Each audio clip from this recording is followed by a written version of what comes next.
കായംകുളത്ത് ഗുണ്ടാ നേതാവിന്റെ പിറന്നാൾ ആഘോഷത്തിനെത്തിയ 8 സ്ഥിരം കുറ്റവാളികളെ പോലീസ് അറസ്റ്റ് ചെയ്തു. SDPI നേതാവ് KS ഷാൻ വധക്കേസിൽ ജാമ്യത്തിൽ നിൽക്കുന്ന പ്രതിയും ഗുണ്ടാ സംഘങ്ങൾ ഒത്തുചേർന്നത് നിതീഷ് എന്ന ഗുണ്ടാ നേതാവിന്റെ പിറന്നാൾ ആഘോഷത്തിലാണ്. അത് സംബന്ധിച്ച റിപ്പോർട്ടിലേക്കാണ് നമ്മൾ ഇനി പോകുന്നത്. അത് കണ്ട ശേഷം തിരികെ എത്താം.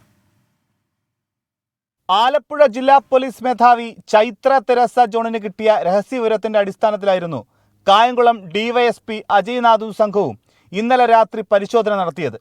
കരിയിലക്കുളങ്ങര പോലീസ് സ്റ്റേഷൻ പരിധിയിലുള്ള കുപ്രസിദ്ധ ഗുണ്ടയായ നിതീഷിന്റെ പിറന്നാൾ ആഘോഷത്തിൽ പങ്കെടുത്ത് മദ്യപിക്കുകയായിരുന്ന 8 ഗുണ്ടകളെ പോലീസ് അറസ്റ്റ് ചെയ്തു.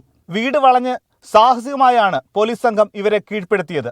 നിതീഷ് കുമാർ, വിജീഷ്, അനന്തു, അലൻബെന്റി, പ്രശാൽ, ഹബീസ്, വിഷ്ണു, സെയ്ഫുദ്ദീൻ, രാജേഷ് എന്നിവരെ കൂടാതെ SDPI നേതാവ് KS ഷാനെ വെട്ടിക്കൊലപ്പെടുത്തിയ കേസിൽ ജാമ്യത്തിൽ കഴിയുന്ന പ്രതി അതുലും സംഘത്തിലുണ്ടായിരുന്നു. ഇവരെ പോലീസ് കരുതൽ തടങ്കലിലാക്കി. ഷാൻ കേസിലെ പ്രതി അതുൽ ഉൾപ്പെടെയുള്ളവർ ഒത്തുകൂടിയത് അതീവ ഗൗരവത്തോടെയാണ് പോലീസ് കാണുന്നത്.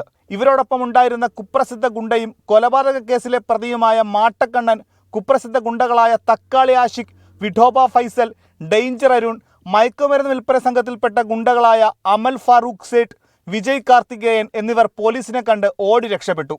ഗുണ്ടകൾ വന്ന വാഹനങ്ങളും മറ്റും പോലീസ് പിടിച്ചെടുത്തു. ഇവരുടെ ഒത്തുചേരലിന് പിന്നിൽ മറ്റ് ലക്ഷ്യങ്ങൾ ഉണ്ടോ എന്ന് പോലീസ് അന്വേഷണം നടത്തിവരികയാണ്. 24 കായംകുളം.